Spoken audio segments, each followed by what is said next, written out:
Welcome back to episode 153 of the Hockey Cards Gongshow podcast. My name is Josh. I'm here with Troy. We're kind of back to Gongshow at night here, Troy. Recording a little bit later today. Late night. I had practice at Shattuck tonight, which is 40 minutes from our house. So we are starting late.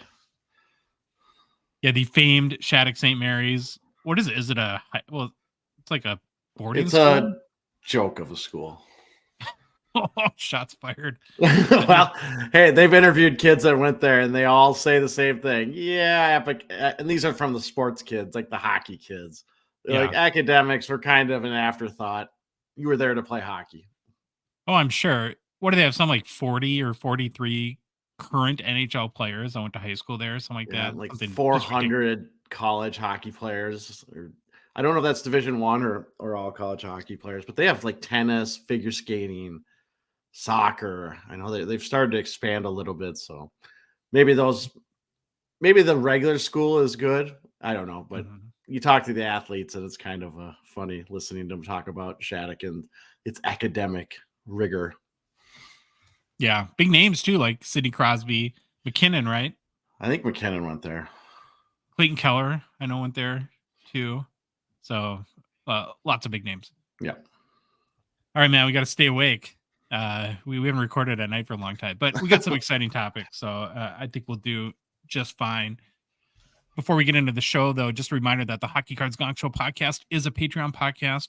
That means we rely on supportive listeners and watchers like yourself to help us cover our show expenses, continue to produce more and, well, hopefully better hockey card content and fun initiatives, even in a small way, to grow the hockey card hobby.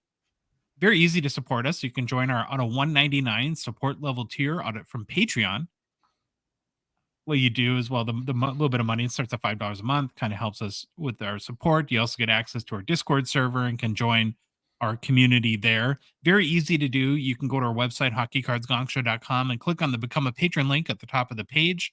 Or you could go to the Patreon website directly, patreon.com, and search for Hockey Cards Gong Show. There's a link in the show description. If you're listening to us on a podcast app or watching us on YouTube, there's a link in the description there. And then finally, in our Instagram and TikTok profiles, we have a link to our Patreon there as well. We have an upgrade, Troy. Sean Tager went from our $1.99 to our triple gold. Nice. So very, very grateful for that. Thank you so much, Sean. We really appreciate you. And then 86 Collectibles joined our out of $1.99 tier since our last show. So thank you to you as well. And with that, let's get going. Let's do all right. On today's show, we begin with the almost greatest NHL player to wear number 53.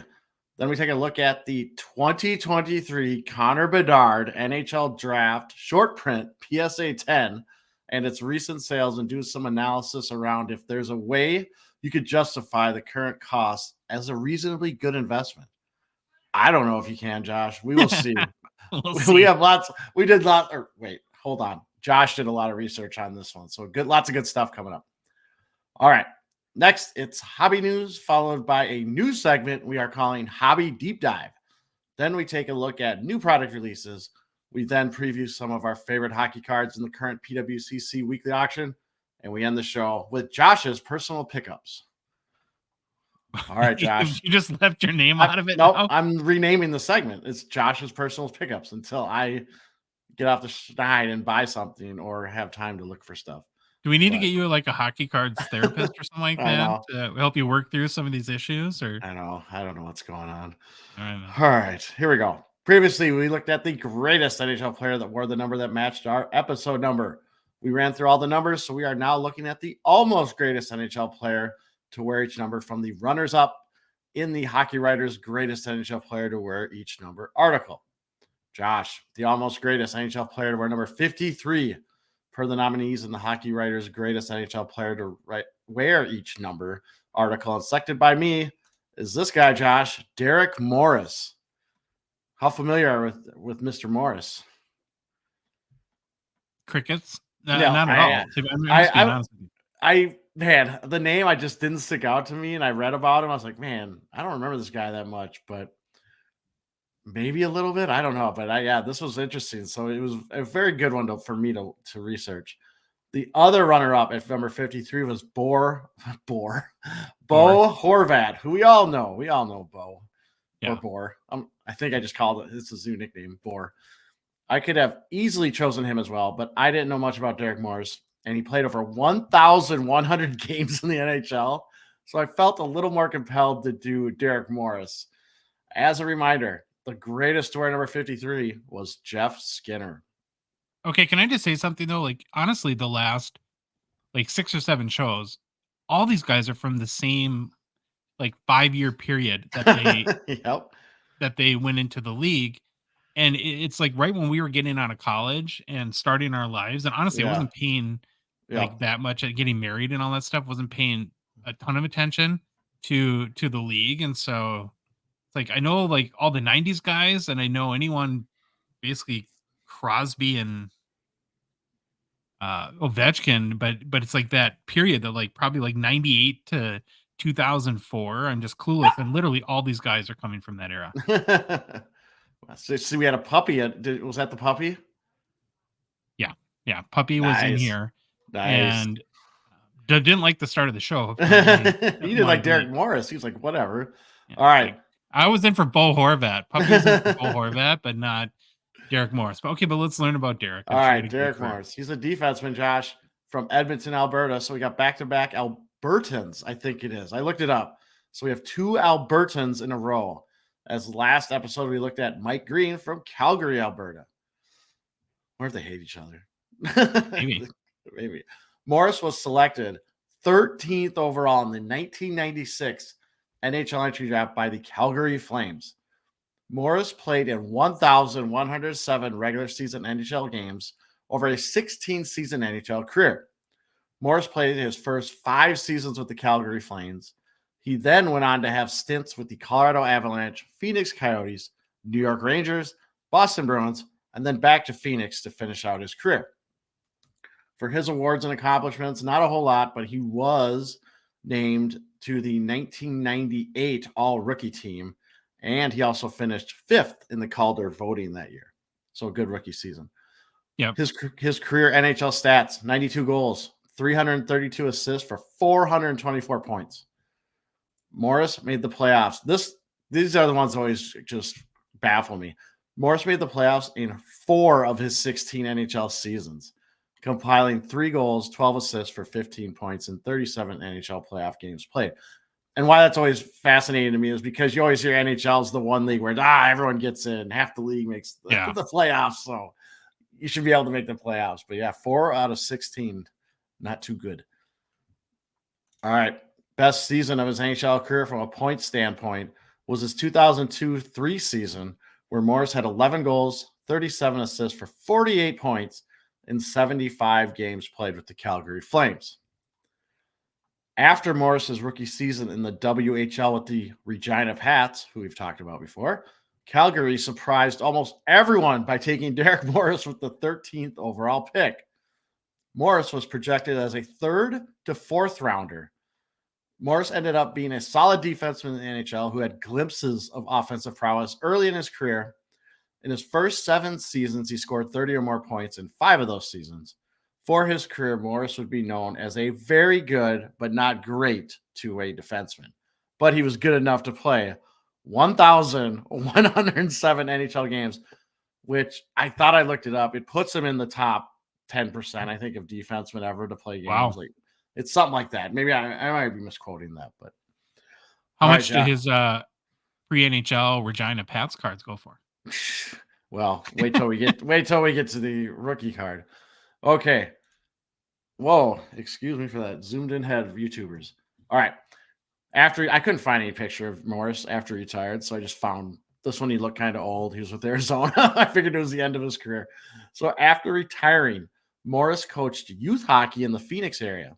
And that's about all I could really find out of what he did after retiring. All right. All right, Josh's nickname, not very creative, Mo. Makes sense. makes sense. Morris was a huge fan of Chris Chelios growing up. Morris has said that when he was playing midget hockey, he wore a Chris Chelios card on his shoulder pads while he played. So that's pretty awesome. I know, and I thought that was in an interview. I watched an old interview on YouTube that he talks about it. And they also talked about this story. Morris almost missed his name being called when he was drafted, as he was going to go get a hot dog, as it was the first round, and he was not expected to go until the third or fourth round. Fortunately, his brother, who was with him at the draft, decided he would go get the hot dogs instead. And Morris was in his seat to hear his name called and go on stage. And I can't remember if he said his brother was back yet or was still in the hallway getting hot dogs, but it's just kind of funny that he's totally not expecting it. Yeah, what if they were like have like the draft coverage and they announce his name and they pan to him and he's got like half a hot dog in his mouth and he's just like tribute to Phil Kessel. Love the hot dogs. Yeah, there you go. All right, now okay, next thing. I guess trigger warning. Be ready. It's sad. It's not fun. It's not interesting. It's tragic. It's a sad and tragic fact. So here we go. Derek Morris was involved in one of the most tragic events in NHL history. On March 16, 2002, Morris was playing for the Calgary Flames against the Columbus Blue Jackets when Espen Knutson took a slap shot that deflected off Morris's stick and into the stands. The puck ended up striking 13-year-old Brittany Cecil in the head. Cecil would pass away from the injury sustained from the puck 2 days later. This incident was the impetus for the NHL to require protective netting at the ends of NHL arenas. Truly tragic incident, and I actually found Morris talking about the tragedy, which I didn't think I'd find. I know Espen Knutson has talked about it, and he first went into like a shell. He didn't want to talk about it at all, but then he's kind of came out more and more as it's went on. But Morris said, this was his quote, "You try to say it happens all the time, but you can't. I don't know how many times pucks get deflected over the glass, but it doesn't make it any better. You can always say it's not my fault, but you always feel like it is.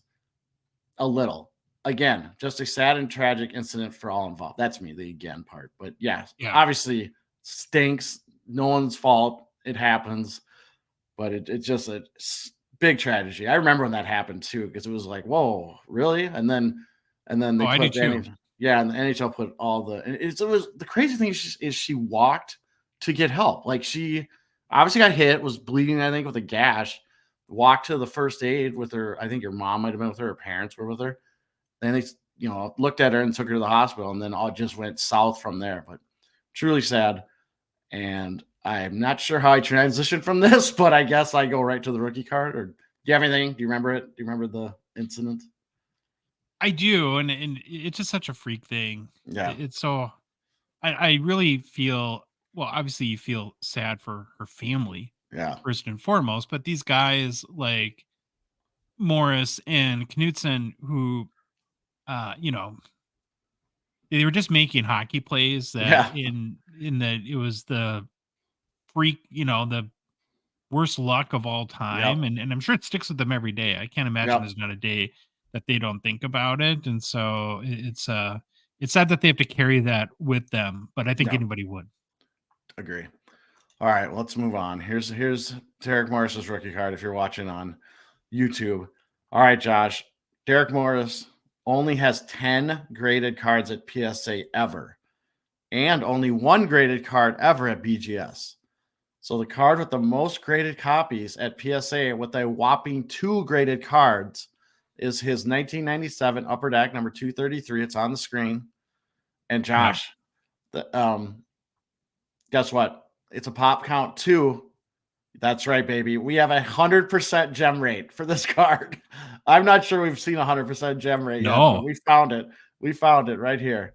So what's wild about this card is like your very first impression before you kind of focus in, and it looks like he's in a Flyers uniform, doesn't it? Oh, it kind of does look that orange. Yeah, you're right. It does. And then you see the yellow, and the flames on the helmet. But yeah, it's very interesting colors that Calgary had at the time. Yeah. All right, Josh. No graded. I couldn't find any graded copy sales of this card, obviously, with 2 out there. Card is for sale raw on eBay for $1.50. Have at it. They're all over the place. You'll find it. But yeah, that's all we got for Derek Morris cards. Not a huge hobby market there. Nope. Well, I think the 40s and 50s are kind of a little bit of the doldrums when it comes to numbers. And there has to be something with that era where they just started giving them out to everybody, because again, it's just wild that all of these guys like started their career in the same 5-year span. Yep.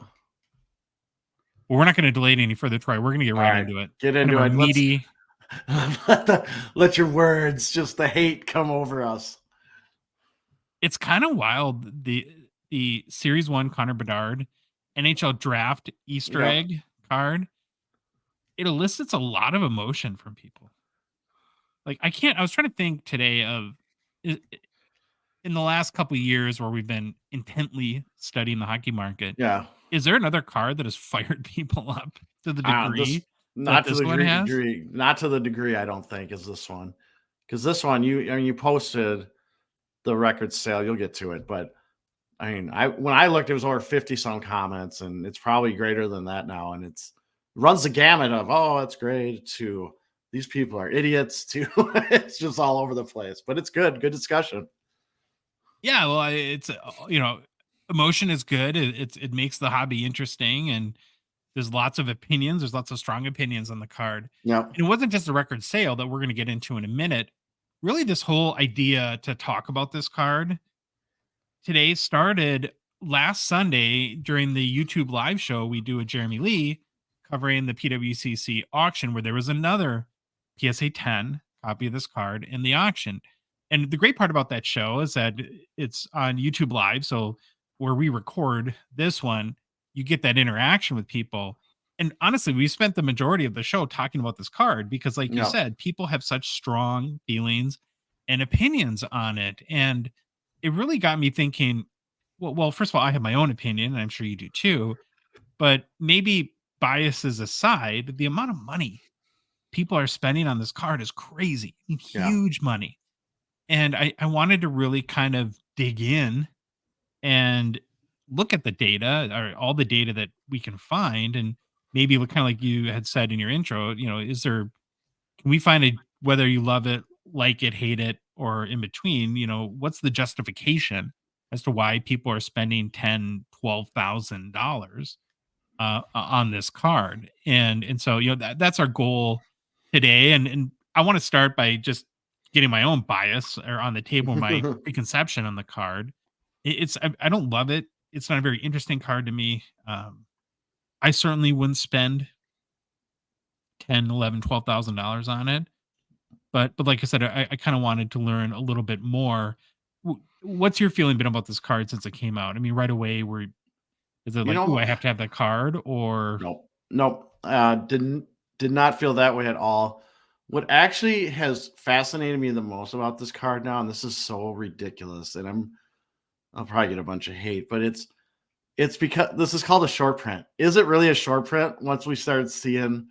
Oh yeah, we're gonna get into that. Well, I know you're going to get into it, but I was listening to Sports Card Nonsense, and they had a mailbag question about what's a short print, what's a super short print, and Mike Gio was saying he considered SSP super short prints to be, I think, under 10, and then short prints to be, and I hope I don't say this wrong. I wanted to say he said 100 or maybe 500. I don't know if it was 500, maybe 100, but this card's going up. And at what realm? I would love to know why, because I don't think Upper Deck called it a short print. They called it an Easter egg. No, it is. It is. Oh, it is a short print. Okay. And the way you can tell is it's a little bit hard to see on the slab. Go back to the other picture that has so if you're watching on YouTube, the number of the card, SP1.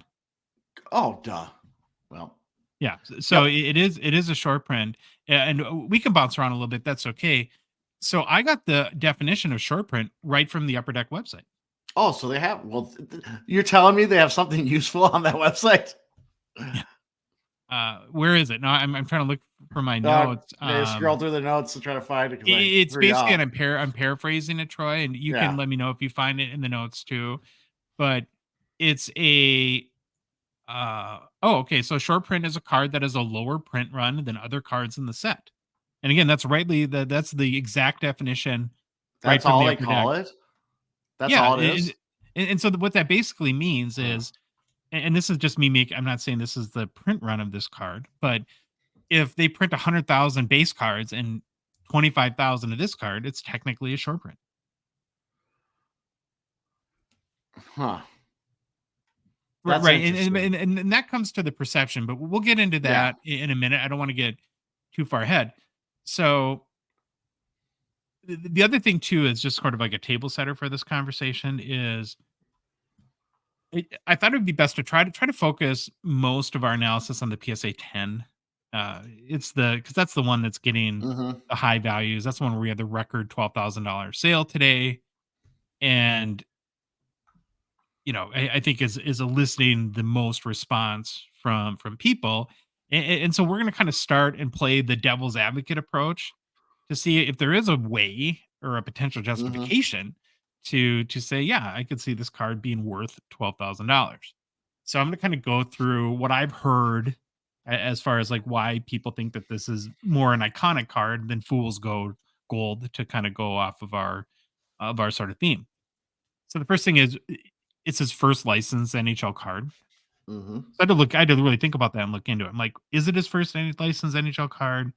Is there anything now? MVP was out prior to that, but they were redemptions, so you don't have those in hand. And then the only other thing I could think of would be like a game dated moment card, which again are sold for EPAC. That's the print on demand Yep. card product. So I actually went out and looked. He did have his first game dated moment came out on October 20th. Series 1 was released on October 18th. So by technically a 2-day span, this is his first NHL licensed card, right? That you could actually have in hand. The issue that I have with that as sort of a justification as to why this card is so special is I don't ever remember that being a thing, right? The first NHL licensed Unless it was card. unless it's like your true rookie or your rookie card. But Maybe. I can't think of any other player where Yeah. it's like where that's such a gigantic um important thing in the hobby where people care about it and Mm-hmm. then would replace higher value on it. So either there's a very famous instance that we just don't know about, and maybe somebody will chime in and let us know, or it's the start of a new trend, right? Where like the Yep. first card is going to be a big thing going forward. As far as like a player's like first NHL card, that does nothing for me. I don't know. Is that Not significant to you really. in any sort of way? Nope. So then I think like the giant can of worms with this card is so sort of the perception versus reality of rarity, Yep. right? And so my read on it, and this is just my opinion, of course, because I have no way to, I haven't seen a study that's proved this, is that I think that the general assumption right out of the gate is that this is a rare card. And I would assume that people buying it, assume the same you're not going to pay $12,000 for a card that isn't rare, right? And so that's the most fascinating aspect of this card to me. And so the key question I have is it really as rare as most people think? Now, it wasn't on the checklist, and so there's no indication from Upper Deck whatsoever because it was an unannounced card or Easter egg, however you want to put it, as to what the print run or even pack odds are, right? And that's the part of when you have an unannounced card, you don't get Mhm. any sort of clue whatsoever. But almost right away, I mean, going back to release day when we were watching breakers open up boxes, and you started to see a specific breaker have like 2 or 3 of these on their card stands. I don't know if you remember that too, Troy, but at that point, I'm like, oh, I don't know if this is quite as rare as Yeah. maybe we think it is. It just felt like, even anecdotally, that there was a lot of them, but that's not a justification enough to say, well, it's not rare. But when you start to look now into the data, now that we're, let's see, October, November, December, we're basically 3 months since this card has been out. The data supports, I think, the idea more that this really is not a rare card.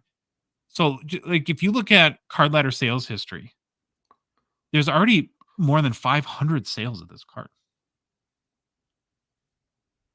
Hmm. And that just feels like a lot to me for a card that's supposed to be rare. It's actually hard to pinpoint exactly, Troy, how many sales there are because Yeah. this card is not universally titled in sales Nope. listings. Some people call it the Connor Bedard NHL Draft SP, which is probably its technical Yep. name. That's what But PSA has on, so that's what I figured. The yep, technical. But Great names. colloquially, I think that's a word, people call it the Bedard Easter egg, right? So you kind of have to do Yeah. 2 searches and try to combine the overlap. So I actually think 500 is conservative. I wouldn't be surprised if it's been more like 600, and that is for any sort of like copy graded or raw. Now it doesn't mean that the same card hasn't been sold twice, Yep. but it just feels like a lot of sales for a rare card. So you go into maybe a little point of comparison here. Look at like one of the 2 key rookies in Series 1, Matthew Nyes. Looking at all versions of Matthew Nyes Young Guns, there's been 1,500 sales. And there's been 500 of the Bedard rare Easter egg short print, whatever you want to call it. Yeah. Then you start to get into the sort of the PSA 10, and this is like where the value is, and start to track the pop count. So we've already had 242 submitted, and there's 18 PSA 10s. So that's about an 8% gem rate, like rounding up, probably more 7.5. So the gem rate is pretty low, and maybe that would be one little argument to support rarity in the case of this card. But you got to remember though that the 18 PSA 10s is a snapshot in time.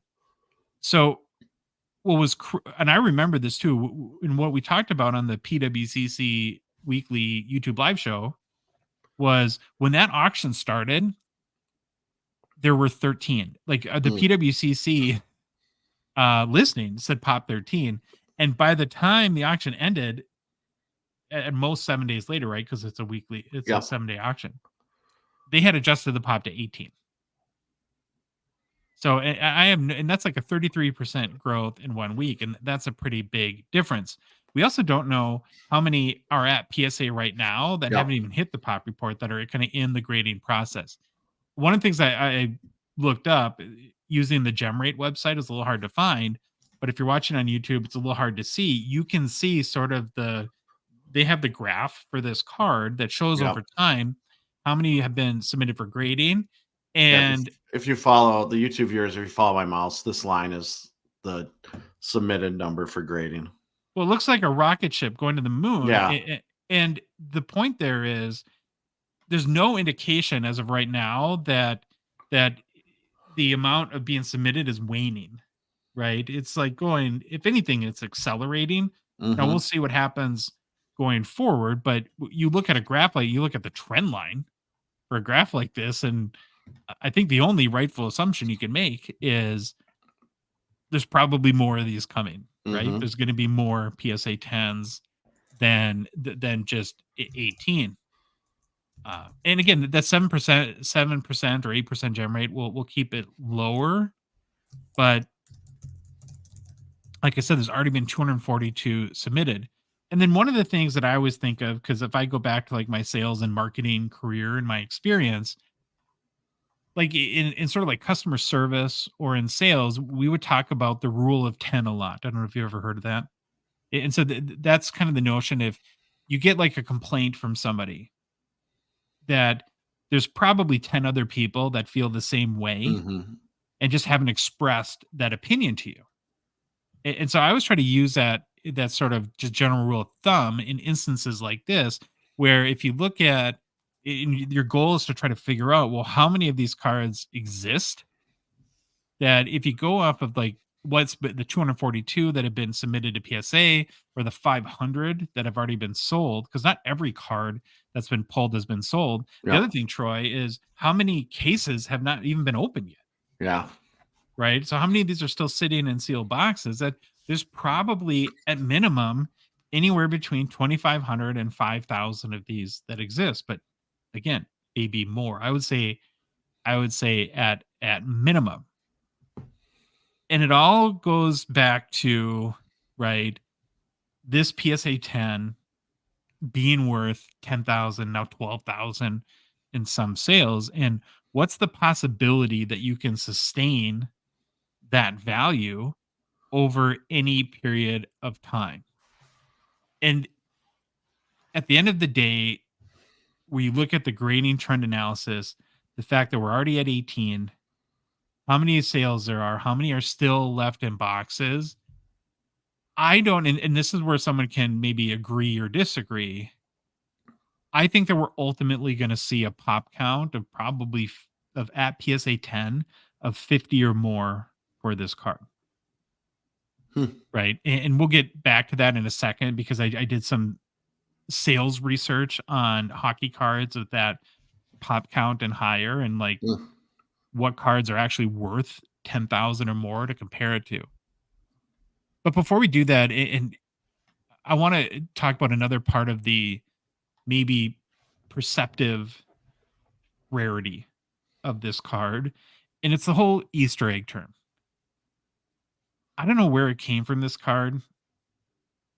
I have a tiny fear, and this is like a little presumptuous, but I'm hoping it didn't have to do with us talking to Billy about it when it came out, because I think that the term Easter egg is, you automatically get the perception that there's like 10. Yeah. When you hear that term, and a good example I would give is the Allure 16-bit, Yeah. right? Where we know that those are like tough cards to get. Like I've been kind of poking around to track the Gretzky one a little bit, and they just don't come up for sale very Yeah. often. Certainly hasn't sold 500 times in 3 months like the Bedard NHL Draft SP has. And so while it's true, like an Easter egg is, I think, definitionally an unannounced card that didn't appear on the checklist, most people assume that there's just not that many. I mean, do you agree with that? I mean, when you hear the term Easter egg, is your kind of mindset or assumption that it's a very, very rare card? Yeah, I always thought it was rare. I guess I never put a number on it. I always thought there's just wasn't that many of them out there. I don't know if I could say 10 or 25, but I've just never thought there was a lot of them. But yeah, to me, Easter egg kind of rare. This is where I've harped on this before on our show, where I wish with these cards that are unannounced on and not put on a checklist that there was like a statute of limitations. So after 2 years, Upper Deck updates the checklist and puts these cards on there, whatever time frame they want. But I don't think that'll happen. Yeah, I think Cardboard Connection and Beckett do a little bit. Like I They don't think do. They try to put new stuff as they find it. because you'll have like a subset of like 16-bit where it'll have half the names filled Yeah. in, and then to be determined essentially for any cards that they haven't heard of yet, but that they know are in that checklist. And when you said like the I think it was like Mike Geo on Sports Cards Nonsense, when he said SSP like 10 cards or less, and I guess that's what I've always associated Easter egg with. And so maybe people calling it an Easter egg has created the perception. So when somebody sees a card and hasn't done the research or doesn't know how to use the tools to do the research, and they see people bidding $6,000-$7,000, that this must be a very, very rare card. And so I guess I'm gonna maybe be slightly impulsive, or maybe not, but kind of, I have $12,000 to spend or whatever is spent most, that I'm getting a much rarer card than I actually, it actually might be. But a- and this is where too, now you take it a step further and you go into actually like what it says on the Slab SP, and where we kind of started the conversation, that yeah, the card number is SP1, it's the NHL Draft short print. So again, I think that creates that perception even more of rarity for this card, where we already said you go to the Upper Deck website, a short print is a card that has a lower print run than other cards in the set. That's very vague, and it doesn't really speak to rarity at all. It just means less, Yeah. right? So 500,000 is less than a million, technically, according to Upper Deck, would be a short print. So again, I think that supports the notion, based on their technical definition, that if you estimate 2,500, 5,000 of these copies, that might be true, right? There could be that many, or even more.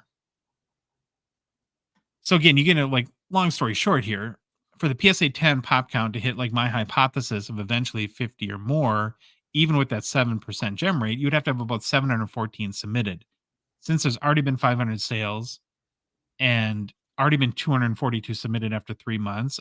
I don't think getting to just over 1,700 submissions is super unrealistic, and I think could support the fact that you get to 50, which to me is kind of an important threshold because, like I said, I went and I looked and I did research, and I wanted to find, well, how many PSA 10 hockey cards that have a pop count of 50 are worth $10,000 or more. And it's not a huge list, Troy. So basically, it's the 3 Future Watch autos for Ovechkin, McDavid, and Crosby, right? Okay. Now, Ovechkin is 2005. Future Watch auto to $999. PSA 10 has a pop of 56, last sold for $25,200 US, right? So there's definitely worth more than 10,000, but he could have the goals record, one of the second most goals of all time, one of the greatest players of all time. Then you have McDavid's Future Watch auto, pop 83 PSA 10. So for 15,701 last sale. And then the Crosby has a pop 60 at PSA 10, so for 11,590. But these are all-time great, iconic, one of like the most 3 important rookie cards of players that are very, very established.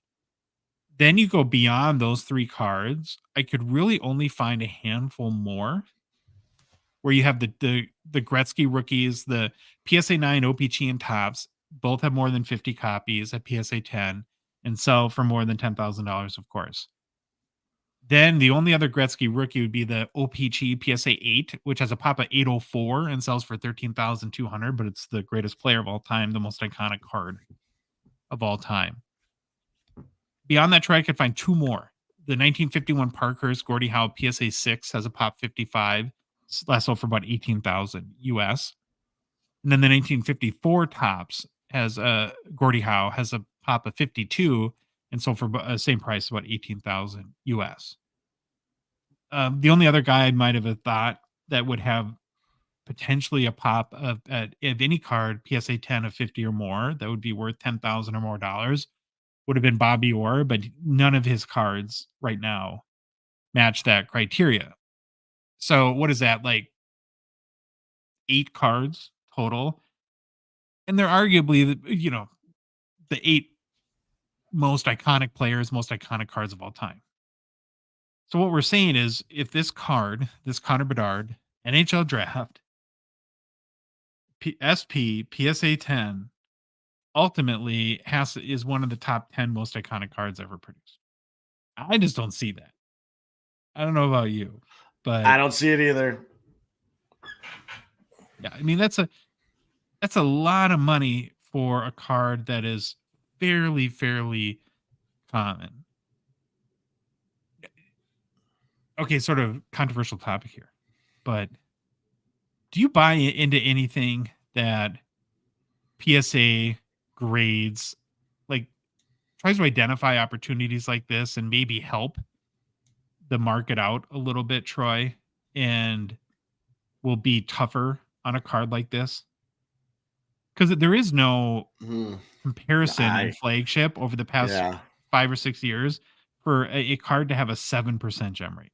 Well, if they do, I think again that would show another scam, another grading company thing that just drives me crazy. If that's the case, They would call what, population controls? Yeah, it's population control. We've heard that they do. Instead of objectively grading the card, they're going to try to manipulate markets and all that stuff. And if they did that, I've never heard. I mean, I've heard the rumors and stuff, but I've never seen any proof. But if they did that, that's ridiculous.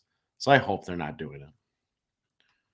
Like the most common or obvious example you always hear of is, well, there's 2 1979 OPG Gretzky PSA 10s. What if it went to 6 in the span of a year? What would that do to the market for that card? And it would have a negative impact, but you would hope a grading company would be impartial to that, right? That they would have a standard for a 10 and not try to control that population or manipulate it. But it is a little head scratching. Well, I mean, I would say any grading company that uses humans can't be impartial. There's just the human factor gets rid of that. But because, well, how would you explain the fact that this has basically the lowest, like if you look at a Young Guns, It'd be like Copfield or Zegras. Probably, I think Zegras has probably maybe like 28%. So this is by a factor of 4 times worse than the lowest gem rate of a recent example that we could think of. Yeah. I mean, there's definitely anecdotal evidence, but no proof. So just based on the pop count alone and where I think it'll ultimately end up, again, I don't see it supporting this type of value over the long run. The other thing that you hear from people that maybe have a more negative outlook on this card is the comparison to the McDavid draft card, because there was a very similar card in Series 1 for 2015 with Connor McDavid. It's not entirely apples to apples because, and it may be the fact that the McDavid Young Guns was in the same series further supports the fact that people are not going to have as much interest once the Young Guns comes out. Because I think that's like the most common thing that you hear from people negatively about this Bedard card is, oh, once his Young Guns comes out in a couple months, nobody will care. The value will plummet. So I tried to look into that a little bit and kind of see what the data is on this McDavid draft card. And either this was like a lot more short printed or nobody cared, or either eBay or Card Ladder or whoever doesn't track any of the sales.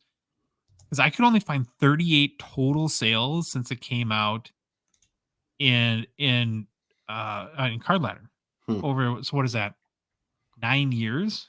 It's like 38 sales. The first thing I thought was that, well, that has to be wrong. But then I tried to sort of cross-reference it on Terapeak, and the flaw with Terapeak is it only goes back 3 years. 3 years. But there's 10 sales of this in Terapeak over the past 3 years. So it kind of supports the 38 total sales in Card Ladder then. Now comparing 500 sales in 3 months on the Bedard NHL Draft SP to the 38 I could find. The other thing when you look up the sales, if anyone's interested in doing it on the McDavid NHL Draft, is there's a Tim Hortons version too. So you have to sort of pick out the Series 1 McDavid NHL Draft cards from the Tim Hortons ones. Basically, they're titled very similarly. The cards do look different. So if you look at the pictures, you can tell a little bit of the difference there. But when you look at like what this card sells for, the highest sale ever for this McDavid NHL draft card was 904 US, and it was a BGS 9 in February 2021. And I think like looking at like raw sales, Troy, I found one for like 104. Last sale was like 140 back in May. So it doesn't even compare in quantity or value to whatever is happening with this Bedard card. Then I think the other thing that's kind of, if you're going to do the McDavid comparison and comparing the Young Guns to the NHL draft card, the other thing that's different is we have all these new Young Guns parallels now. Yeah. So there's if this NHL draft card that has, let's say by the time Series 2 comes out, maybe a pop of 30, what's his Outburst Red, which is ironically a color match too, out of 25? That can be a $30,000 card. Oh man. No. Yeah, I don't see that either. I don't see it. But man, every time I say something, I feel dumb because I'll look at the stuff we're seeing and be like, oh. Or even like the exclusives out of 100. I can't see the NHL draft outselling that card. Yeah. I don't know. I spent a lot of time trying to figure out, why are people spending this much money on this card? Like, what is it about this card that makes you think, holy cow, I should drop 10 racks on the card? And again, without trying to be like catty or anything like that, or just being negative for the sake of being negative, I literally can't find a justification to me that makes sense. And so the like, I guess, like, I don't know, but before we get into our opinions and start to wrap it up, well, first thing I'll say is if there's anything that you guys think I haven't considered, yeah, chime in. Let's add to the conversation and present your data. Would love to see it. The second thing, and probably should have said this right away, is I don't root for people to lose money in this hobby ever. I mean, I think that sucks. I think that the risk there is people get out of the hobby. I don't want somebody to spend a whole bunch of money on the Bedard NHL Draft SP try and then lose and decide that they don't want to collect hockey cards anymore. I don't think anyone wins. So my hope is every card goes up all the time. I guess like where I will kind of conclude my thoughts on this is just to say there's auctions going on right now. And if you're considering dropping, to me, which is pretty significant money, $10,000 US or more, I probably would wait. That this card is, and I think like maybe that's the most important thing here is I don't think this is a card that I have to buy today because I'm not going to get the chance to buy a PSA 10. I think there's going to be a lot of these, and you'll pretty much be able to get one anytime you want. So why not wait 6 months? And if it's a card you love, that's awesome. And I just think that there's probably a pretty decent chance that it's a couple grand 6 months or a year from now, or that a better chance than it is that there's 20, that it's worth 20 grand. But I don't know. What do you think? I think it is absolutely bonkers. I don't understand it. This card does nothing for me. I don't even like the card itself. That's where I get kind of taken aback. I think it's kind of a goofy picture. So maybe that's where that whole first NHL license card thing comes in, but I just don't get it. I cannot see this thing. I'm gonna say this. I cannot see this thing going up much further, but knowing that we've seen in the past, I'm probably wrong. But I do have to feel it's gonna regress. I just feel it's gonna come back down to reality at some point. Maybe not this month. Maybe it's after the Young Guns comes out, but it just seems way out of league for what this card is. Yeah, I don't know if there's a comparison to it, or if we've ever, maybe like a Jeremy Lee or somebody who's been around, and it would maybe even be on a different scale, right? Where if cards were on average selling for $500, that Mhm. this one example of this hot rookie started going for 3,000 and nobody could understand how or why. But again, though, I come back and I feel like a little bit of a broken record on Bedard. It's like, who would have thought that all these pre NHL Team Canada Regina Pats cards would sell for thousands and thousands of dollars either? Yep. So I can't imagine it going up from here. But I'm also going to say, would you be shocked if somebody spent 15 grand on this card either at Nope. this point? Nope. Yeah, me either. It'll be fascinating to see where it goes out, and I really do mean that too. It's like I don't ever want to come off like we're rooting for people to lose money, because that is certainly not the case. And if you're one of the people that spent 10 grand or more on this card, I honestly, if it goes to 30 and you can sell it and make 20 grand, that would be amazing. And I would definitely be rooting for you uh, for that to happen.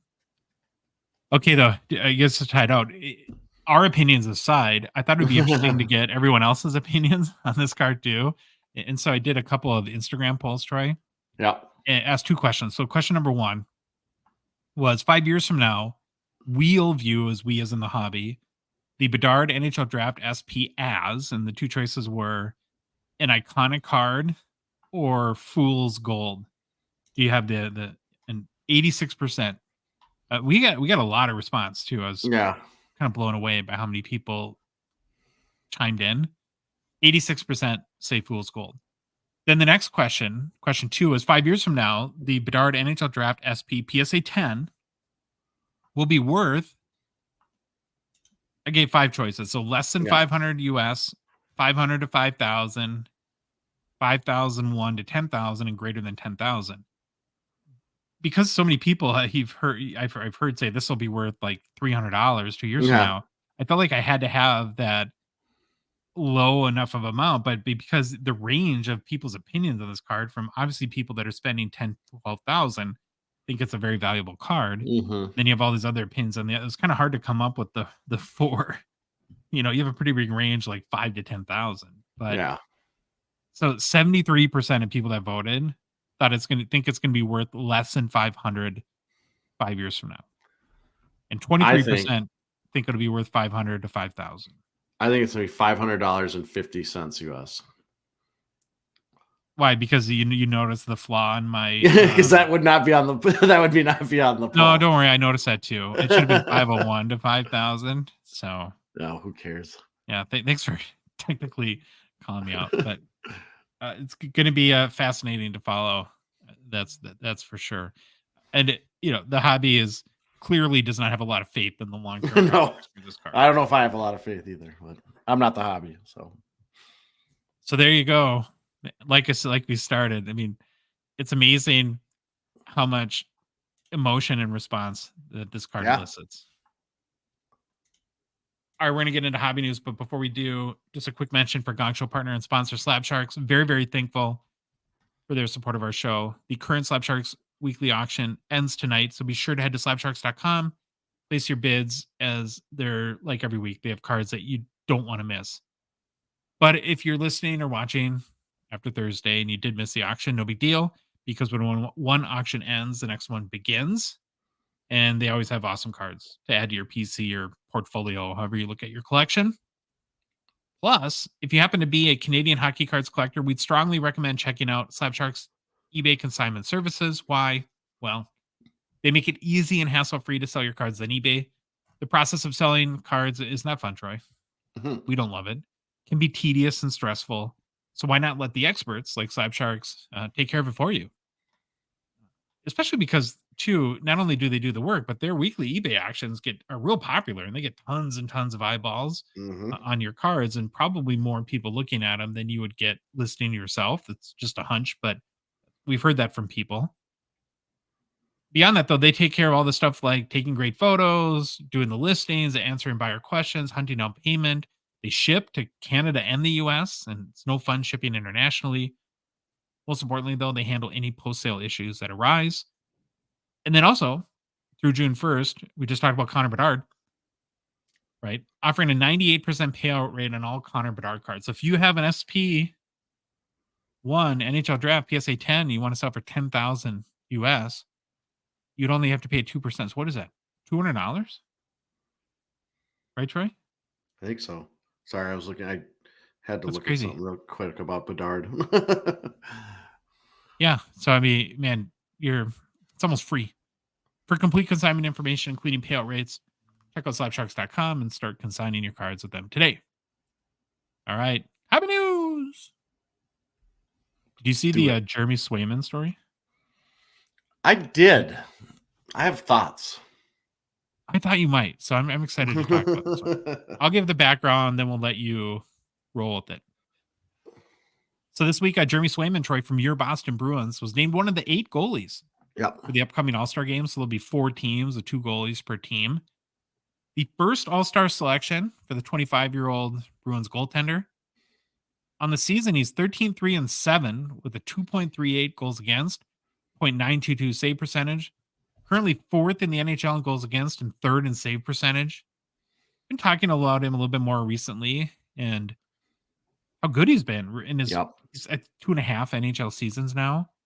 So in 112 total games played, Troy, I was really impressed by this. 2.27 career goals against, 0.92 career save percentage. Obviously, being named an All-Star is very nice and much deserved acknowledgement for him. I didn't know this until recently, and I was kind of like looking more in his personality. I think he's known for being a pretty decent interview, pretty candid kind of a guy. And so when he was asked about being named an All-Star, he started out very complimentary, right? So I'm going to read his first round of quotes, then we'll get into his second round. So first he said, "First and foremost, it couldn't happen without the team in front of me," Swayman told reporters in St. Louis. "I'm so lucky to have such a defensive structured team that takes pride in the D zone and, of course, gets it done in the offensive zone. So huge kudos to them for allowing this to happen. Very nice comments, very complimentary, what the PR coaches would tell you to do, Yep. right? But then as I think the interview was going on, and he was starting to be asked about again what it means to be an all-star, he then referenced the arbitration process he went through last summer. And he said this is kind of what has gotten people talking. Mhm. So here's what Swayman said. But yeah, after dealing with what I did this summer with arbitration hearings and hearing things that a player should never hear, it feels pretty special to be in this situation, Swayman said. So I'm extremely honored and excited to join David Pasternak and coach Jim Montgomery. So this past summer, the Bruins were kind of cash strapped, and they were at a point where they needed to renew Swayman. I think both parties, so the team and Swayman's representatives, elected to go into arbitration. And I think a lot of people know about arbitration hearings in sports. They can get a little brutal because Yep. it's basically of two sides. You have the player and his representatives that are arguing to the arbitrator as to why the player should make more money. And then the team is essentially put in a position to argue why the player should make less money Yep. than they think that they can do. And in many cases, the teams don't hold back, Troy. Nope. And I've heard a lot about this in baseball over the time, that it gets like really ugly. Yeah. And, Hockey, same way. and they just get brutal. And Yep. it makes you wonder like why a team would ever do it, because you have to have like really thick skin as a player to probably get past what's said. And I even had the thought, Troy, like if I was an athlete and the right thing to do would be to go to arbitration, I think I would send my representatives if it's possible and not go there myself, and tell my agent, under no circumstances tell me what the team says about it. Yes. Yeah. Because it sounds like that it got pretty ugly, and Swayman's feelings were probably rightfully hurt, but hurt nonetheless. So what are See, your thoughts? I agree. They're brutal, and you're dead on. These teams are basically arguing why the players should get less, but you got to remember too, these teams are a business. They are always going to be a business. It's all about profit, losses, revenue, all that stuff. At the end of the day, they don't care about your feelings. But with that being said, I think Swayman needs to take a step back too and remember, this isn't personal. This is all about the business. They're not personally attacking. Like, they don't think you're an angry person or you're mean, anything like that. They're just trying to get less money to pay. They want to pay you less money.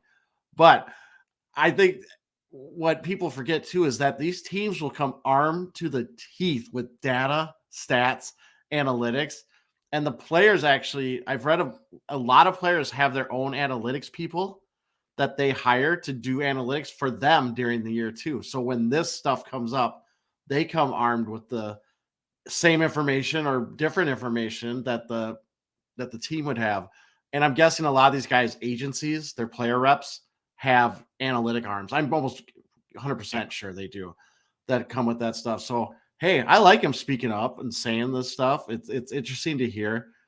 I just think the teams will always be brutal, and to them, it's a business.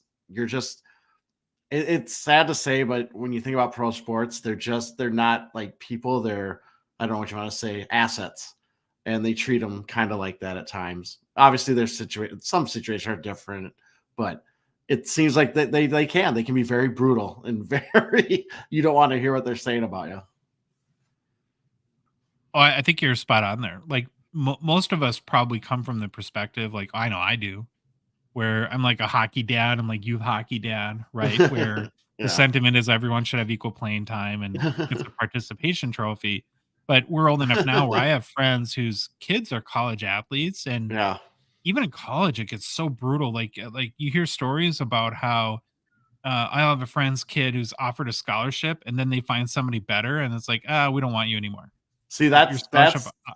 that's great. Or that, I'm gonna say it's great, but that's a big difference between women's and or men's college hockey. Women's hockey, they rarely pull scholarships for that reason. Really? It's really crazy, and especially they kind of mitigated that stuff. I think, was it 2 or 3 years ago? They said scholarships couldn't be offered until you're a junior. Before that, it was open. There were 7th graders committing, 9th graders, and all of a sudden don't develop like you think they are. And on the women's side, they they usually didn't pull the scholarship. So it's very interesting to hear that. And I think one of the greatest quotes I ever heard about this is about playing time and how you got to do. It's like in pro sports, the coach is always looking to replace you. Your job is to make sure they can't replace you. Yeah. Because they're always looking for who's next, especially goalies. Yeah. Oh, I'm sure.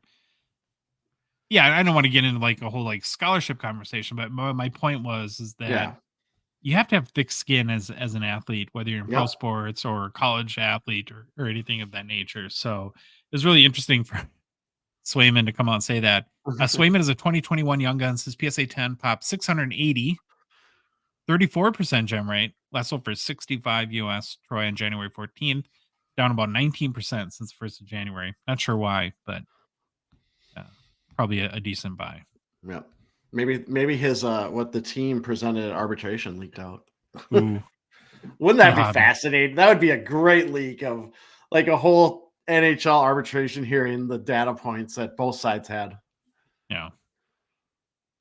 Our next story I wanted to mention is we actually got an email from Upper Deck about this today, where one of the goodies that we've seen come out of the Certified Diamond Dealer Conference that Upper Deck throws for all their local card shops that are part of their Certified Diamond Dealers program last week in LA.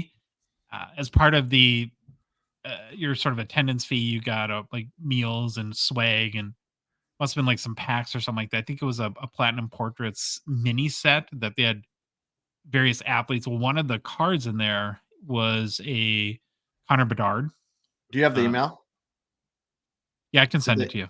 No, send it. Reply back and say, "Hey, how many attendees did you have at your conference?"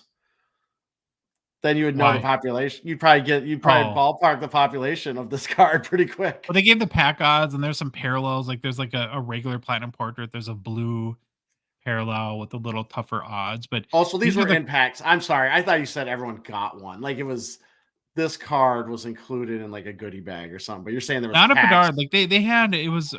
I think Bedard might have been the only hockey player. Maybe there's a Gretzky, but they had a Jordan. Okay.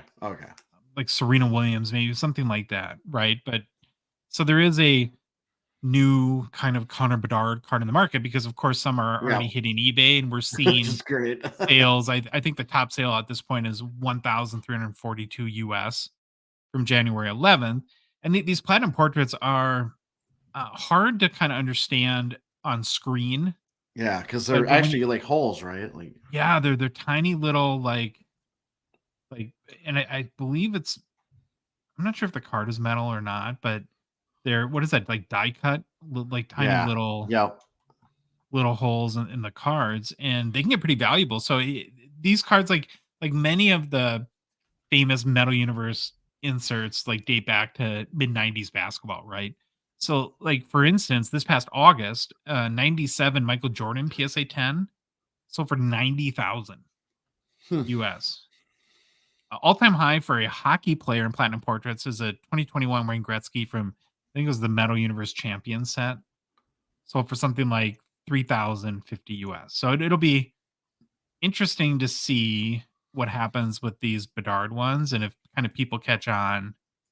I'm assuming that there's less of them than the NHL Draft SP. Yeah. So, I don't know. These will start selling for 40,000 or what, but I kind of wanted to mention it though, because you're going to start to see them, and like the first inclination when someone mentioned it to me, and I didn't know that this was a pack or part of what swag that was given out at the Certified Diamond Dealer Conference is like, what? Like, where are these from? Yeah. So a little FYI, I guess, where they came from. So would you rather spend 10,000 on this card or the NHL Draft SP? Oh boy. I don't know, because I don't like this card. I don't like either of them. I don't like how they look. They bother me. I get the coolness of the little die cuts and everything, and I think the Gretzky looks 1,000 times better than that Bedard. I love how his name and the play I think looks better. This Bedard is not. I don't want it. I mean, I would if I got it, I'd sell it. If someone gave it to me, I'd be one of those guys at the Diamond Dealer Conference selling it. But these inserts in Metal Universe are super tight. I think they're probably the toughest chase of any insert card in Metal Universe. I don't disagree with that. I just don't like the look, the aesthetic of it. But I will say I am a fan of these kind of promotions where they do this stuff. I think it's kind of cool. Yeah. Like But like the employee stuff too. I think it's kind of cool, and they do employee all the PMGs. mhm. Just another Or rare card. the expo packs that they'll do, Yeah, stuff like that. yeah. Okay, one more story in hobby news. We love our jerseys, and Tampa Bay released, I think yesterday, a what do you call it? It's like a very like a one time kind of special jersey that they're doing, basically to help or to join in the fun of there's a festival called Gasparilla. Have you ever heard of that? I have not, but I thought you A were pirate gonna say. festival. I thought you were gonna say they were doing it to help pirates or something. I was like, oh, okay. That's their charity. It's been a tough go for pirates lately, Troy. So the Lightning want to help out. No, so there, it's like, I assume it's like the Renaissance Festival. I was looking at pictures Oh, the other interesting. day, and people dress up like pirates, and it looks like they drink too much and just have a jolly good time, Sounds like a right? good time. Yeah. So the Gasparilla Festival is on January 27th, and to get in the mood, that they created a limited jersey. Now this is kind of neat too, is that, and I don't know if there's something with the year 1904 and Pirates or Gasparilla and Tampa Hmm. Bay, but if you want to buy one of these jerseys, there's only 1,904 that'll be made for fans, and then the Lightning are going to wear these special uniforms. I think they said most likely in warm-ups before a game around Oh, that time, which kind of stinks because it's like, I think these are pretty awesome, don't you? I love the patch. Like I love the ship, like the steering Yeah. wheel. I like the swords. I don't think I like the skull. I think I'm used to the more traditional skull that has kind of a lower jawline on it. I think it's still Okay. cool. I don't get me wrong, it's still cool. I just think the bottom of the skull looks weird, but maybe it's significant Yeah. of some way, and I just don't know it. Now, if they only wear it in warm-ups, is that a game use patch if these show up in cards? Well, I if bet, I bet the you it warm is. up, the warm up is considered part of the game, so yeah, it would be game used, unless you say that the game is only periods 1, 2, 3, and overtime or whatever. But I wonder if there's like NHL rules that prohibit wearing these for like one night during the game. Like if yeah, too many. the variations or something like You know that. what? Here's the deal, though. I want to think about this some more. If I skate in the warm ups, I don't play in the actual game in the period. See, I'm saying actual game. How that can't? It's you didn't play a game, so how can this be a game worn if you just wore it in warm ups? Well, and then what if it's morning skate? Is that considered? What's the No. difference between warm-ups and the morning skate? Yeah, I'm saying no. No, this is not game worn. I have to wear it in the period, actual period. I would bet dollars to donuts that if the jersey's worn during warm-ups right before the game, that They'll say Upper it. Deck Yeah, considers a game use, but we can yeah, ask them about that. So I think it's kind of cool. yep, I wish NHL teams would do even more of this sort of stuff. But the other thought I yeah. had is I thought that they put the kibosh on all like the charitable causes, right? If you can't support Well, cancer, no, why can you support pirates? I think if you get approval, though, right? That's the whole thing. It has to go through the league, and I don't know. I don't even want to start going down that rabbit hole because remember Pirates aren't Flurry? controversial. Yeah, remember Flurry and his mask, right? His special mask Yeah, that he had made that yeah. he said basically, "Screw you, NHL. I'm gonna wear this in warm-ups." Yeah, So I always think it's fun to look at these with, well, and it's not just a patch too, but you could have player photos of maybe yep. them wearing these jerseys as well. Okay, we're gonna move on to hobby deep dive. So it's kind of a new segment for us, Troy. Maybe call it a spin-off. All right. Like, what are some of the more famous spin-off? I'm drawing a blank. From like Frazier. Frazier would be Frasier. one from Cheers, Cheers. right? Yeah. Yeah. So our cheers would Did be I the just rookie date deep. myself? Why is that the first one that came up? Joey from after Friends, after the show Friends, there was a sitcom called Joey. It was Joey Tribbiani there. Now I There you date go. myself right. Well, at least he didn't go like to the Andy Griffith spin-off, right? Well, we've been doing a rookie deep dive segment where we put up Instagram polls, let you all pick which rookie that we should do a bunch of research on, where the goal is to learn more about the player and their rookie cards, etc. But as we said, we kind of took a break because there's so many rookies you can go through. We do Yeah. one a week. There's not 52 rookies a year that would be interesting enough. And so we've been kind of looking at different stuff to kind of get in the mix there. And it occurred to me that on the whole like deep dive concept, it's like we talk a lot about the guys that are really moving the needle. So like the hobby elite and then the new rookies coming in, but there's this whole huge middle chunk of players that and are really, really good. We just don't get the opportunity to talk about a lot. And so I kind of thought, well, let's do a spin-off. Let's do a hobby deep dive where we throw out kind of 4 candidates that are, stars or even on the verge of superstars or legendary players that are maybe near the end of their career and kind of let people decide, well, who should we kind of dig into and learn more about? So in our inaugural hobby deep dive segment, put up 4 candidates on an Instagram poll. Kaprizov had to homer it there and start with our guy Caprell. J-Rob, Elias Pettersson, and they thought, Evgeny Malkin. Now, I was convinced because these last 24 hours, through the first probably like 16 hours, like Malkin was running away. And I'm like, okay, everyone. And I was kind of excited, right? Because it's like, we've barely talked about Gino at all on our show. But Pettersson is, probably had the most relevancy this year. And Yeah, so it's just like he was just on Who's Hot. yeah, the West Coast kind of caught up to him. And he, with a pretty close race with 29% of the vote, then J-Rob and Malkin had each 25% of the vote, and then Kaprizov 21%. So nobody really ran away with it. But our first ever hobby deep dive player is Elias Pettersson. Now remember, it's Elias Pettersson, 2 T's and 2 S's. That's the first thing you got to know when it comes to the hobby. Yeah, Swedish names. So 25-year-old Swedish hockey player from Sundsvall. I think that's how you say it. Sundsvall Troy is about 100,000 people. 21st largest city in Sweden.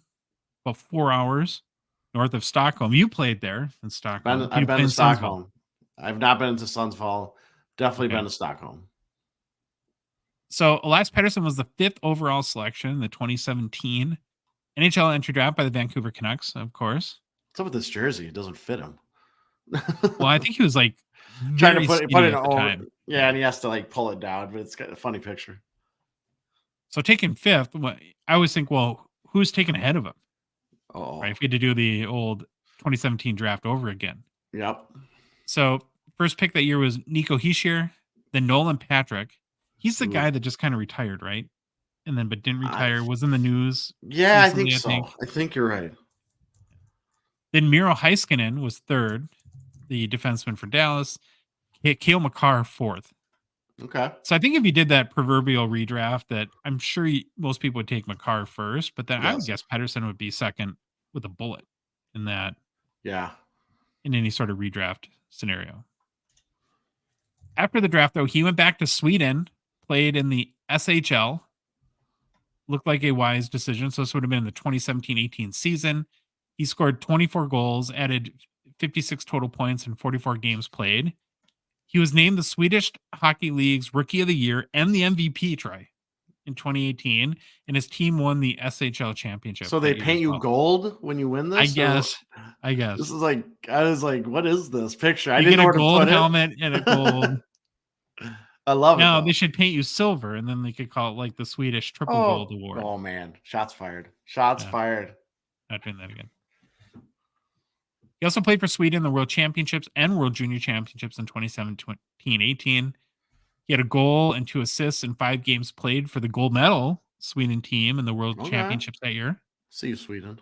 Then the following season, he joined the Canucks, played really well in his rookie campaign. 28 goals, 38 assists for 66 points in 71 games played. Good enough, Troy, to win the Calder Trophy in 2019. Yeah, and to get his picture taken at... Where's that place? What's the funny? Oh, why did I had such a good joke lined up?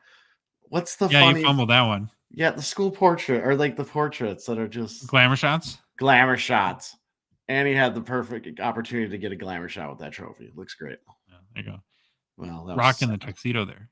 So he gets drafted 5th overall, goes to Sweden, wins Rookie of the Year, MVP, the championship, wins a World Championship Championships gold medal with Team Sweden, comes to the NHL and is a Calder Trophy winner. That's not a bad run. Not a bad run at all. I feel like I didn't know that he was that successful either. It's been very quiet up until this point. Yeah, I kind of knew he was good, but I guess never to that extent. Well, thank God we have Hobby Deep Dive, Troy. Well, I'm curious. You say that. I'm curious how many points he scored against the Wild, because that's usually how we got our hockey knowledge. The last 2, 3, 4 Everybody years. looks like Mario Lemieux against the Wild. I can look it up while you talk. Well, and then fast forwarding ahead a little bit. So last season was Pettersson's best year of his 5 years in the NHL. 39 goals, 63 assists, 102 points. It was the first season with more than 100 points. So it was really the first time he kind of hit that. I know it's 39, but sort of magical 40 goal mark and 100 points mark. When you look at though his early NHL career, and we've talked about this I think a few months ago on the show, the biggest thing was his weight. Like he was super skinny. You go back to that picture of him putting on his jersey at the draft. The guy's 6'2", and when he was drafted, he was 176 pounds. Pretty thin for a guy with the 6'2" frame.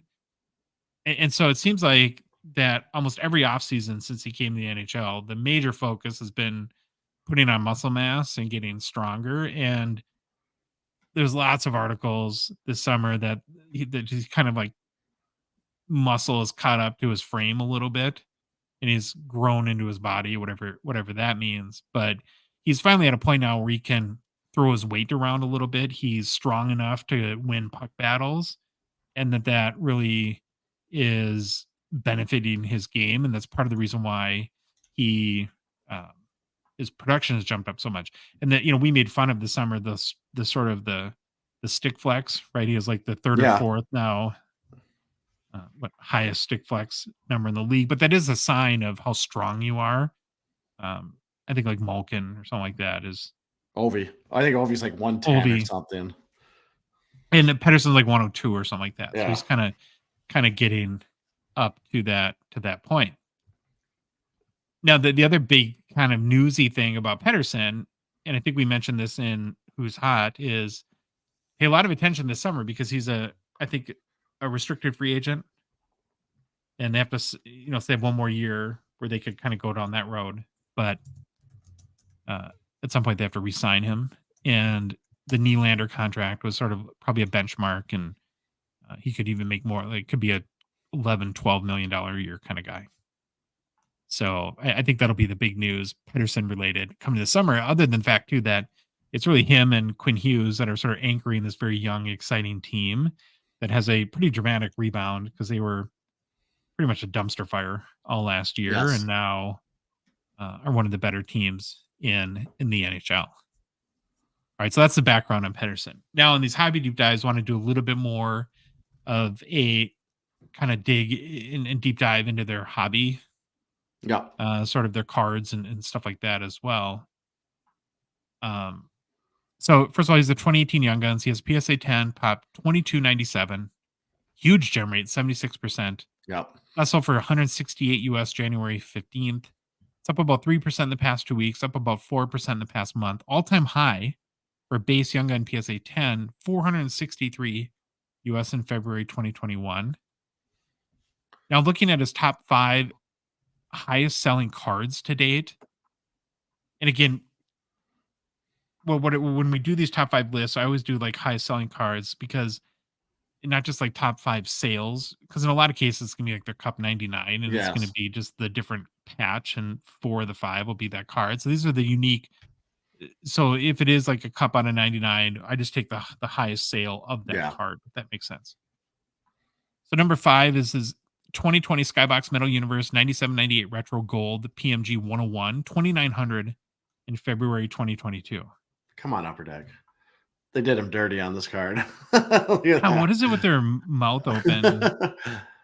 He's like amazed at whatever's going on. But I think, again, I'm not the biggest PMG guy, but I think this looks nice. I think it looks really good. We talked about like the ridiculous sale prices during the pandemic.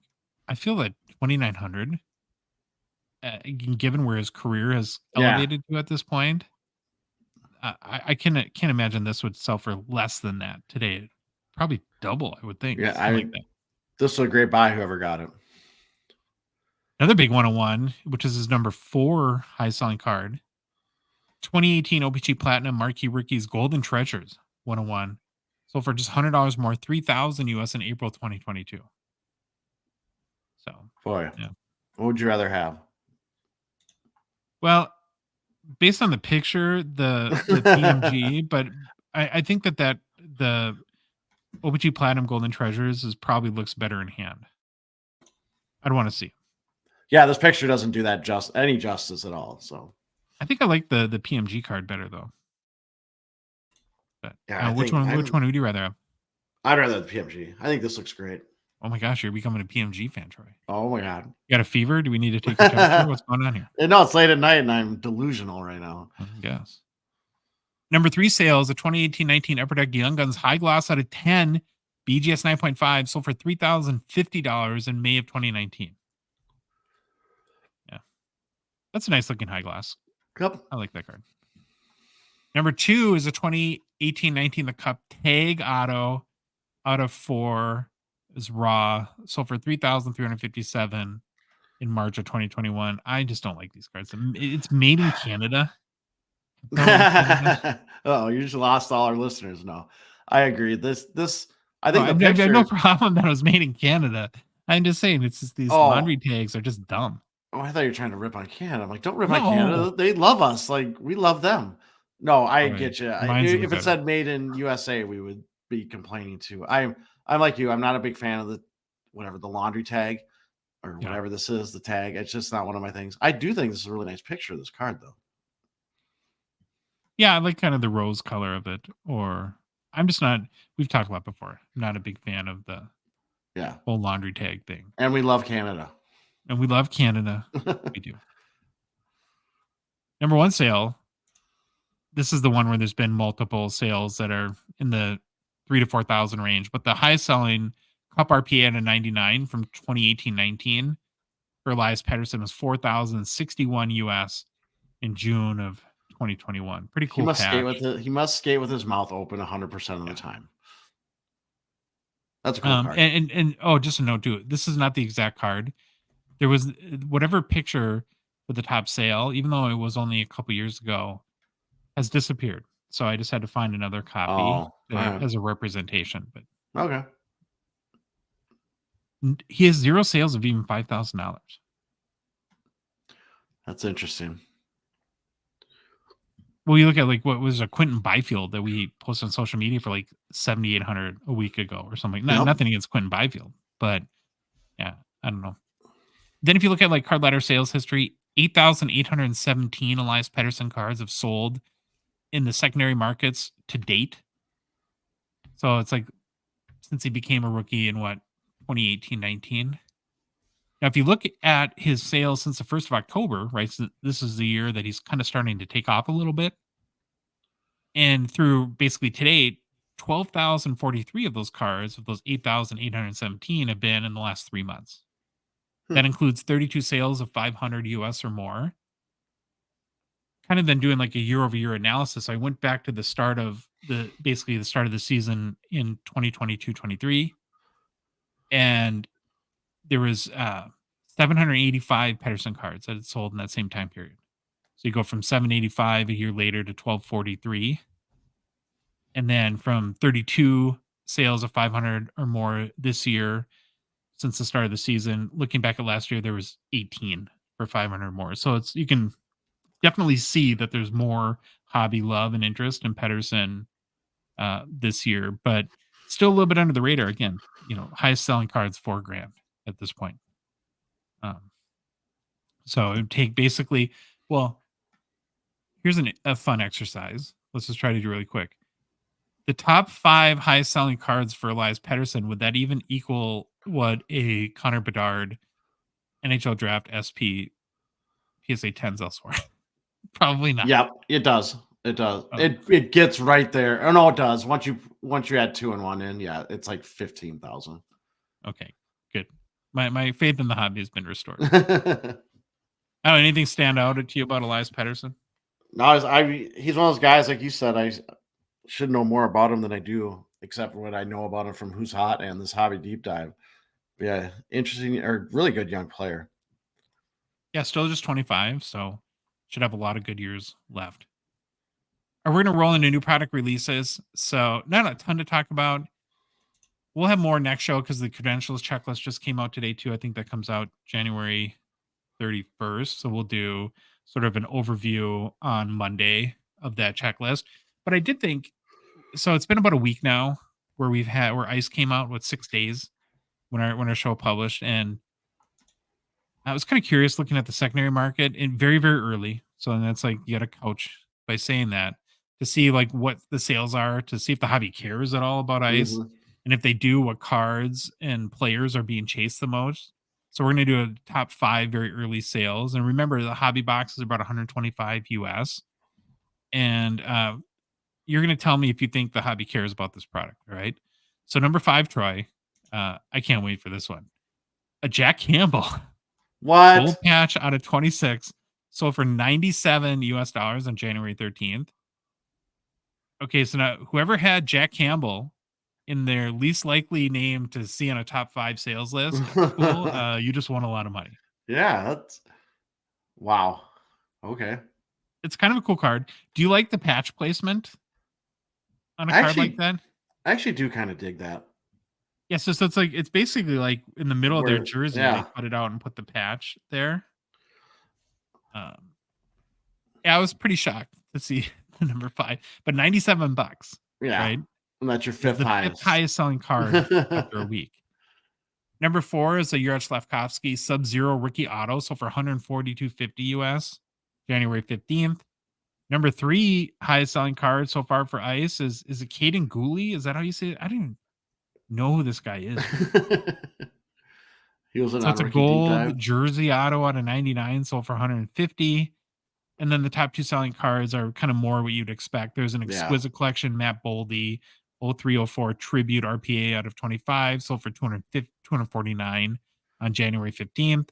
And then the number 1 selling card is kind of cool. I'd be pumped Yeah. to pull this out of. It's a exquisite collection, Joe Sakic signature materials patch auto out of 5, sold for Mhm. 310 on January 13th. It's a game use patch too, so it's kind of cool. That still to me seems cheap. 310 for this. Am I off base? I think that's a great price. Yeah, I'd spend $300 on that card, Yeah. I think. So again, it's like 6 days after release, but and honestly, I think the product is okay. I just think that this rookie class is Yep. nothing for anybody at this point. Nope. So we'll see. You know, what happens in the future, but kind of worry about credentials too, Troy. I If know. people can even care about that product, or if Yeah. everyone's just focused on Series 2 at this point. Like I said, we'll talk about credentials checklist next week or on Monday. All right, though. We got to do our PWCC weekly preview. So, of course, PWCC is a Gongshow partner and sponsor. Super grateful to them for their support of our show. A reminder, the January premiere auction is live. Features some of the best sports cards that in existence, really, including 2 very, very high-end hockey cards that we talked about last week. The dual rookie, or the McDavid rookie auto with a Wayne Gretzky on there, and then the jersey number 1997 patch auto for Wayne Gretzky, which is his first jersey auto or patch auto, however you put it, card. Yeah. In addition to the premier auction, don't sleep on the fixed price marketplace. Almost 30 or 5,300 cards now. Hockey cards you can buy in the fixed price marketplace. You can either buy them outright. A lot of them accept offers. You can find cards as low as $5 or in the hundreds of thousands. Some like crazy, like rare vintage cards in there as well. So yeah, but lots of This one is $21,474 or $474,836.47. Go get it, everyone. what card is that? It's some I don't know. It's 1937 OPC hockey, George Brown, Series E, PSA 8. I don't know. There's 2 cards for that same price. I'm sure it's someone being funny. Is it to make an offer or something like that? Oh yeah, there's a best offer. So it's Yeah. just they're trying to be funny. I think that's the strategy: is you throw out a ridiculous price to see what somebody offers, and Well, yeah, not it trying to puts steer it an offer. yeah, and it puts it number 1 and 2 for when Oh, you there you go. sort by highest. So So there's the premier auction, there's a fixed price marketplace, and then of course the weekly auction, which we talk about each week. We also do a YouTube show with Jeremy Lee every Sunday night on Jeremy Lee's Sports Cards Live YouTube channel. Starts at 8:30 Central. We cover the key hockey cards that close in the weekly auction. But it's Thursday. We always pick out our favorite vintage and modern cards, dig into, learn more about. Has some great cards, again, to talk about this week. And like we always do, we'll start with vintage. The first one I picked, Troy. I always worry picking a goalie card that I'm going to steal one from you that you wanted. But I had to go with the 1965 Topps Glenn Hall, number 55, PSA 8. Now, Troy, you're the goalie coach for the gold medal winning Team USA Women's World Junior Championship team. Yeah. Explain to me this goalie pose, please. Did he throw All his right, back out or something? I don't know. I feel like he was in the studio doing the photo or wherever they were doing it in some hallway, and they're like, "Hey, you got to hunch down. There's like a light above you, or like there's a boom mic or something above you." Yeah, it's good. Have you noticed though with like vintage goalie cards, they're in these like the most unnatural, like weird positions where it's like these photographers where they, I guess like you were saying, they're like, no, bend down more. No, more. And he's like, what? Yeah, a lot of double coverage with this stance. I don't know. This card is so weird. But then it's kind of against that cool background. It's so weird that it's cool. Yeah. It's not a Glenn Hall's rookie. It's the first thing you probably need to know about the card. His rookie card was 1957-58 Topps.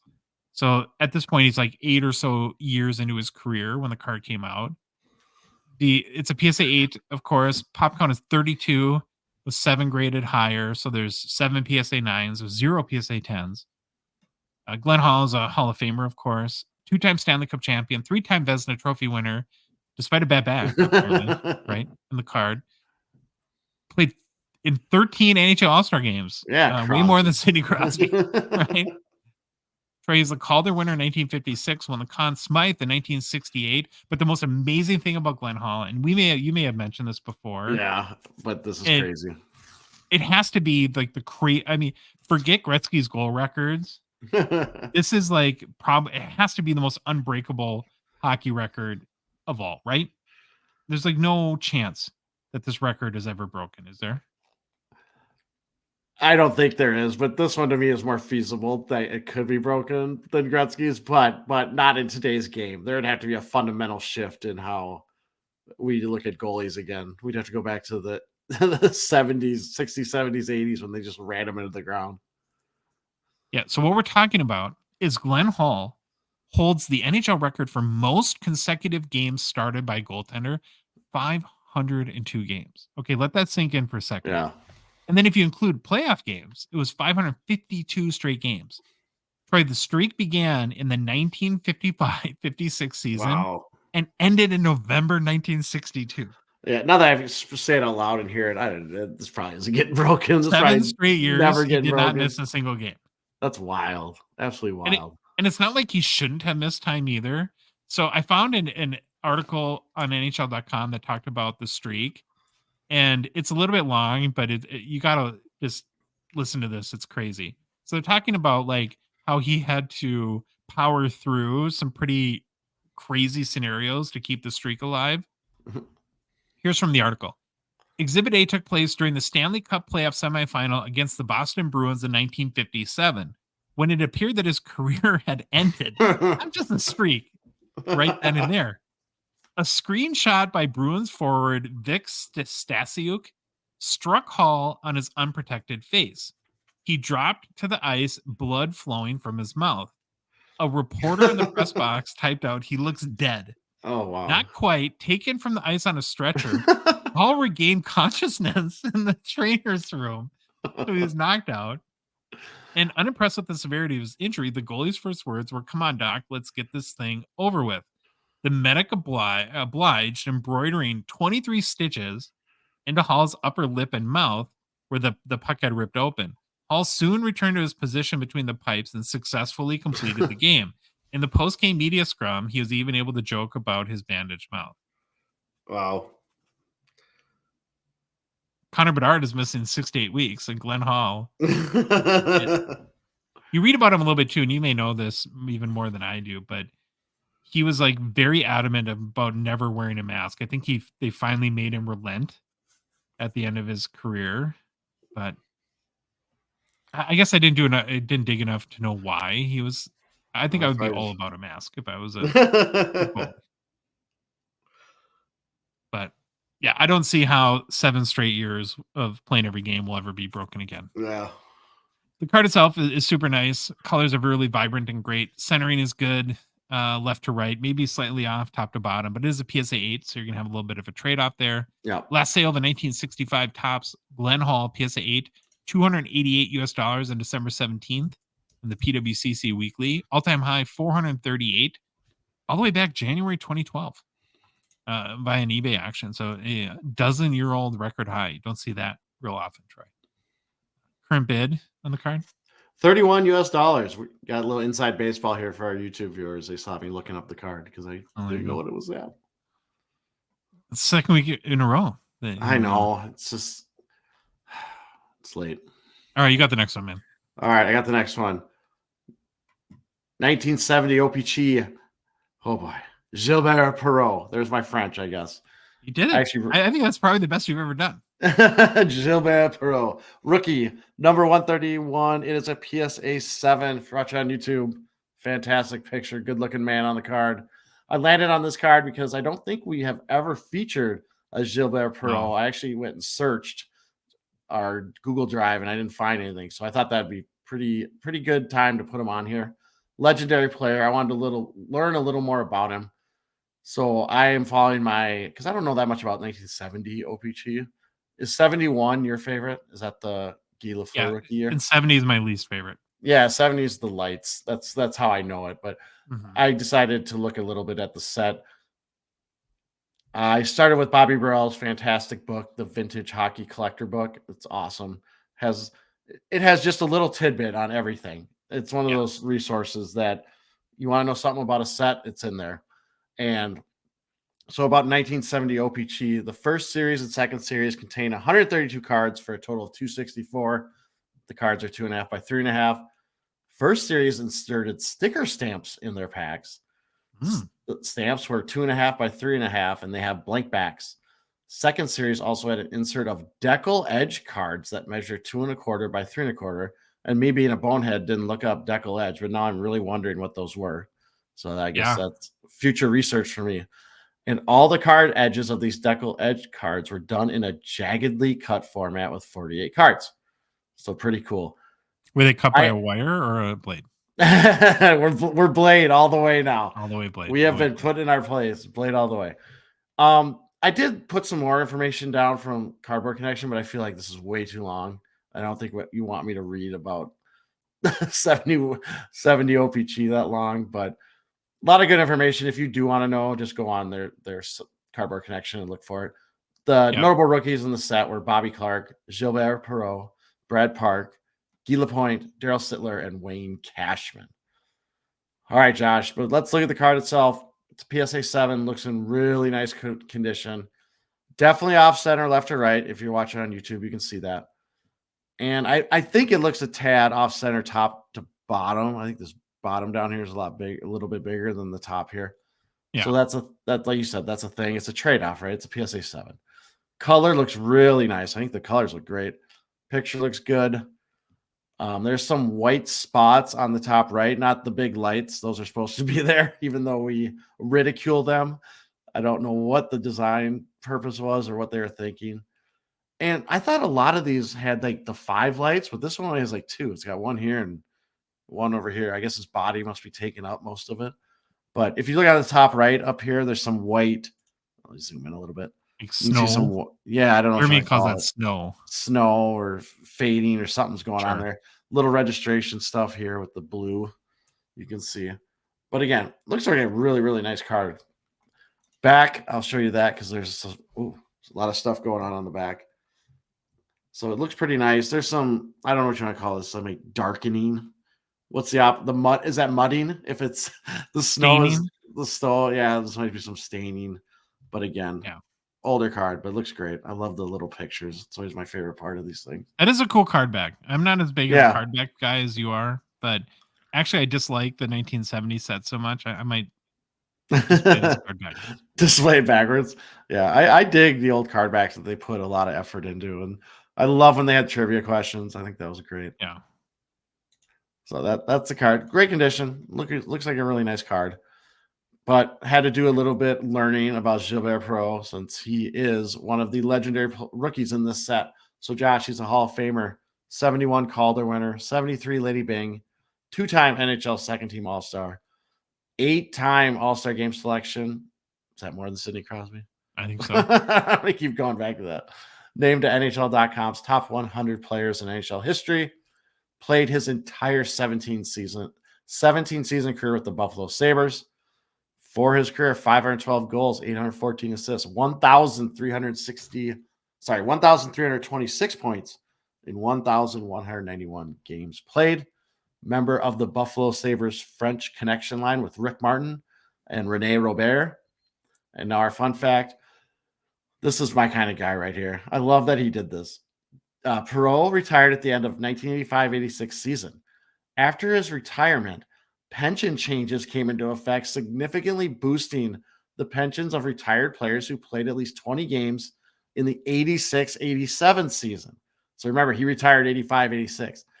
Perreault came out of retirement and still played effectively, scoring 9 goals in the first 14 games and then retired for good.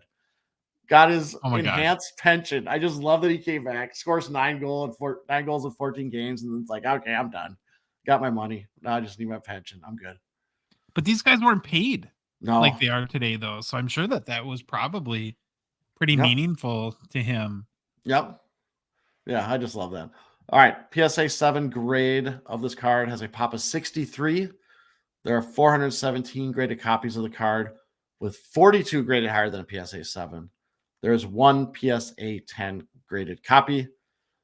Josh, this exact card was sold via PWCC, but looks like it went unpaid. Boo. So it's back up for auction. A PSA 7 copy did sell on eBay and verified in Terra Peak for $589, 30 US on November 23rd of 2023. Current bid, $310 US. A really good career, right? 500 plus goals, more than a point per game, over almost 1,200 games played. Can't beat that. All right, last vintage card we're going to highlight is a stretching vintage here a little bit, I know. But 1989 Topps Mario Lemieux PSA 10. This is all about the hobby feels. Getting back to our Wonder Years, Troy. PSA 10 pop just 24. There might be ultimately less PSA 10 pops of a 1990 Mario Lemieux than a Connor Bedard. Do you think the hair scared going away from submitting this card, man? That's freaky. Oh, he knew that like Yager was coming, so he wanted to make him feel, I love the Supras, the Supra breezers. It's just so awesome. That's just a point in time right there. Supra 90s. Or 89. Can you imagine him with that hair in between periods, smoking cowboy killers? That's right. In between periods. Yep. There's only 448 graded, so gem rate about 5%. With how many cards printed, it does kind of amaze me that only 448 have been submitted. And if you compare the pop count for this year, because I was kind of curious, it's like, well, so in 89, if there's 24 PSA 10s, like what was there in 88? What was there in 90? This is sort of an oddity, right? Because like if you look at any of the surrounding years, is usually like 60 to 90 PSA 10s. So for whatever reason, this one has a much lower pop. At this point, too, there's still a parallel OPG set too. So you have the Topps and OPG comparison PSA 10 or the PSA 10 pop counts. Doing a comparison, there's 90 OPG PSA 10s based on 764 submitted cards, so about 12% gem rate. So only 24 Topps PSA 10s. We talked about the hair. It's amazing. Probably the best part of the card. I don't know. I think you'd buy this card because it basically like us would appeal to your childhood collecting experience, or maybe you're doing like Lemieux player run PC. I remember buying these cards or these packs very vividly, walking down to the local gas station and opening. Do you remember like Is this a set that you opened as a kid? Yeah, for sure. Definitely anything in the 80s. I remember going to was it Kinsmore Drug in Richfield. There you go. Part of me wonders too if like the sentimentality is going to change to the junk wax era as guys like us who were like 12, 13, 14 at the time, as we maybe start to appreciate them a little bit more, maybe realize that the pop counts aren't that high. And even though there's probably nothing like super ridiculously special about a card like this, given Yeah. that it's not a rookie card, but it's these are cards that we would have opened and had in our hands in our youth, that if maybe they'll become a little bit more of a chase. I don't know if that's just me being romantic or not, but yeah, I don't know. All-time high sale for 1989 Topps Mario Lemieux PSA 10, 205 US, August of 2022. It's also the last time the card was sold. So it's weirdly kind of like a rare card. There's only 24. They don't come up for sale very often. You got a current bid? $70 US. Okay. All right, we're going to switch to modern cards. And first one I picked, Troy, is a 2015 SP Authentic Connor McDavid 2005 Retro Flop. Ooh, retro flop. 25. Retro Flop out of 25 PSA Authentic Auto 9. Now, the reason why I chose this one is it's a McDavid RPA you don't see very often. So I think is kind of interesting. Wanted to look into it. Of course, it's the Retro Flop, not the base flop. That's out of 100, of course. So do a little comparison if you're watching on YouTube. I also included a picture of the base flop as well to kind of look at. Well, which one do you like better? Just pure on a card that you would like to own. It's a great question. I think I'm going to this one, the base. Okay, why do you choose that one? I think to me it's cleaner, it's less busy. This one, this stuff I don't like. I didn't like the. You don't like the circle? No, I don't like the orange circles. I do like the blue jerseys, the ways. Well, what I like about this card is that it's a full body image, not like the just the top half of. It's a good point. Okay, so we agree to disagree. I'll take. Well, that's good. Now we each get one. Yeah, we each get the base, and I get the retro. And I'm talking about like McDavid was old. These are his home jerseys, probably. This was probably before they switched, because I grew up when the home team wore white and the aways were the dark. Yeah. Now, the other kind of interesting thing about the retro is it's a 2005 tribute. So that would kind of has that little tie into the Crosby and Ovechkin rookie years too. The patch is super nice. It's a 3-color. Looks to be part of the 9 in the 97, I would guess, on the sleeve or shoulder, whatever you call that part of the right. And that's really all it could be. No, I don't. I don't know. That doesn't look like that looks like a square, and this looks like a rectangle. What it could be back from David name. The D in the David? I. It could be the I. It could be the I. Oh no. Or no, it's not the I. It could be the D. Well, I don't know. I don't think they're colored like that. We'll just say every letter or numbers so that we're right. It's one of the letters or numbers. We're just look at the letter or the numbers here. Now this is where it gets into that. Is he wearing the jersey? Because here on the 9, it's orange, but it's probably Yari Curry's jersey. There seemed to be that'd be a good podcast where you looked at like the patch and tried to match it to what it actually is. The patch is event used, so it's probably like a rookie photo shoot or something like that. Yeah. For reference, the base flop out of 100 has an event used patch as well, so that both the same level of patch. Now, normally retros are not as valuable as base rookies. Like we look at like the Future Watch autos, right? The retros are always worth less. Yeah. But what's interesting here is when you look at all-time highs sales, a PSA 10 copy of this 05 retro flop out of 25 sold for 35,000 US this past summer. High sale for a base flop, which is out of 100, was 22,800 from the PWCC premiere in April 2022.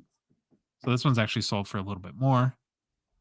Most recent sale of an 05 retro flop out of 25. Flop, of course, is Future Watch Auto Patch. Was a BGS 8.510 copy that sold for 11,273 US on October 24th. So when you look at that and like that, the high sale on this one's 35 grand. Think of the premium paid for a PSA 10 between a BGS 8.5 and a PSA 10. That is crazy. You got a current bid? So 2,600. So this It's a seems good like deal. a deal, but it's only because it's an auto grade, right? There's nothing else graded. The card's not graded, right? Yeah, it's just PSA authentic. Okay. I think that's a mistake. I don't think like if it was a PSA 8 auto 9, do you think it would sell less than if it's a PSA authentic auto 9? I don't know. I just say at 2,600, it's way below those other ones. But that Oh, was there's PSA time left though. 10. There's no What's way that? it ends at 2,600. It'll Oh yeah, go yeah. over No, that. agree. All right, you got the next one. I do. Not him. Next one is Jeepers. Sorry, YouTubers. All right, next card that I selected for the modern is a 2017 OPG Seismic Gold Alex DeBrincat rookie auto out of 25 PSA 10. So I had to do DeBrincat. He's having a bounce back year, and this would be a great card to look at because it's a Seismic Gold, and we have fawned and gave our love to Seismic Gold, and it's an auto too. So You've always let's had a go. thing for DeBrincat too. I know. I kind of got a weird thing for him. He was. You guys need he's to a like good get an player. apartment or something like that, or Yeah, okay. no, nothing like that. But he's a All good right. player. And again, pretty cool card. PSA 10 looks very nice overall. You zoom in, edges look great. It's everything you expect of a PSA 10. The card. It's serial numbered out of 25. This one's 15 out of 25. So again, you have that built-in scarcity that we've talked about. This card does not have an auto grade, and when you look at the auto, and it doesn't even have, I don't think it's authentic. Well, it's, yeah, I don't even want to try to begin to explain that. But when you look at the auto, you can definitely see why probably when this was originally submitted. Good choice. Yeah. Not to get the auto graded. Pen comes up. Just it's a little bit of streakiness. So that's probably why. Now I can't remember. Have these I went and found some other examples of other cards that looked pretty clean, but I always thought these cards were maybe kind of hard to sign, like stature. And sometimes they seem to get their autographs get a little just weird. like the substrate of the card is Yeah. like doesn't hold ink real well. I think Yeah. when we get to my next card, it's kind of the same issue. So Okay. interesting that we'll compare. Definitely. So besides that, I mean, the card looks awesome, but the auto, it's still there. You can see it. There's just that little streaking and some fading. I don't know if it's fading, but it looks like the pen came up. Yeah. And now DeBrincat himself bounced back here. Last year with Ottawa, DeBrincat struggled, Josh, and he struggled with 27 goals and 66 points, which the Wild would happily take. Anyone that could do that, we would take him in a heartbeat. But the previous year was Chicago, which was 21-22. DeBrincat had 41 goals and 78 points. But again, had a setback with Ottawa, just didn't seem to click. Fast forward to today, DeBrincat's got 17 goals, 40 points, 43 games with Detroit, on pace for 32 goals, 76 points. And however, Josh, I noticed this: DeBrincat has not scored a goal in his last 7 games. You see, Patrick Kane is hurt, and of course now Kane's hurt. Oh, Struggle Bus heard that. Struggle Bus just turned around. I think it's going after DeBrincat. Lower body injury, but not related to his hip. They say. Oh, that stinks. And I was trying to figure out why. Like, what was the reason DeBrincat struggled in Ottawa? And there's actually sad, right? Yeah, he was sad. Right, family was in Michigan. He's sad. But this guy, or a guy from the Athletic, Harmon Dale, did some kind of little bit of analysis. And part one was he wasn't with Patty Kane anymore, his elite playmaker to set him up. Yep. But the second part, his thesis was DeBrincat was just unlucky with Ottawa because he generated shots and scoring chances at near the identical rate he did in Chicago. However, he hit a lot more posts and missed chances that he normally converts. Some call that luck. I call it skill, maybe, but he was basically that's arguing, like the whole shooting percentage thing. Like, I think I saw PDO or remember heard, PDO.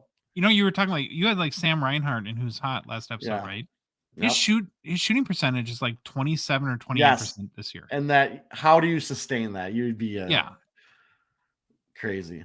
And so don't mind Josh talking about Kane getting injured, but it's, you think about now he's with Detroit, and guess who's back on his line? Yep, Patty Kane.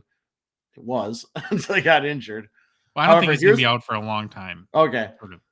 But here's what was interesting. I actually, thank you, StatFinder. My subscription is finally paid off on Hockey Reference. But Kane has only assisted on 2 of DeBrincat's goals this year.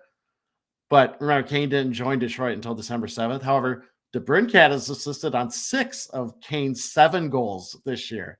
So I thought that was interesting. So maybe DeBrincat's the new playmaker. Okay.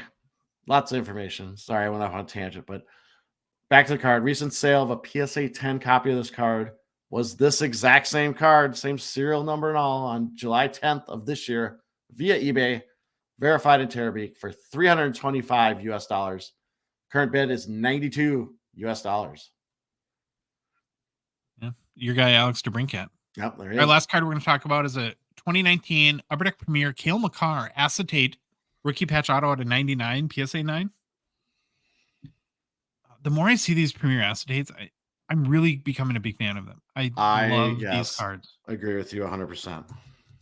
And this card is like color match to like the extreme. It's like color match everywhere. The jersey, the text, the borders or whatever you call them, the patch, right? It's like if you're OCD about color match, you're gonna love this card for sure. Now the patch is player worn for the back of the card, right? It's got a really clean design like you expect with Premier. So I would think like when I think of like the museum or minimalist type cards, I think of the Cup and SP Authentic and then really Premier, right? So if that's like the vibe you like, lots of white space, really clean design. And then just like with you in the DeBrincat, the only potential issue I see is the ink on the auto, a little light and placed on the signature. And I think that goes back to the surface of the card, and it's an acetate card. So maybe like the ink doesn't hold as well, or the marker was low on ink, or I don't know, whatever the issue is. Does that really bother you though? I mean, you can still see the auto. Yeah. Yeah. I have some in my collection. Like I think I have a Guy Lafleur, and it doesn't bother me at all. Yeah, it doesn't bother me either. And maybe again, like in this case, that's why the person who submitted it didn't have the auto graded. Yeah. Now, Makar is having a nice bounce back season from last year. He was it's banged up a little bit last year, I think. Through 39 games played, 10 goals, 41 assists for 51 points. His best season to date, of course, was the magical 2021-22 season that saw him win the Norris Trophy, score 28 goals with 86 points, win a Stanley Cup. Basically, everyone fawned over him for 2 straight months. And while his goals production is a bit behind 2021 right now, he is flirting with 100 points. So it's kind of it feels like him and Quinn Hughes are neck and neck for the Norris chase, and should be fun to watch and compare them through the back half of the season and ultimately see if one of them pulls ahead of the other to go ahead and win the Norris Trophy. There's no prior sales of a PSA 9 copy on this card. Last sale 2019 Upper Deck Premier Cale Makar RPA at a 99 was a BGS 9 that sold for $889 US this past November. All-time high copy was another BGS 9 with a crazy patch. You go look it up. Sold for $4,500. I should have had the picture in June of 2022. So I think it sold for $4,500 because of the patch. And it was also right after they won the Stanley Cup, and it was like Makar Mania at the time. So, but yeah, that's a lot. $4,500. Current bid, Troy? $440 US. All right, we're going to with personal pickups, and you have fart noises on the. I just make myself laugh. That's just because I did nothing.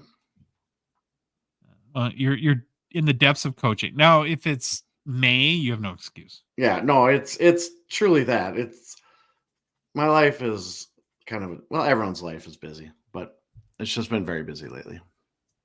Well, I have 2 personal pickups.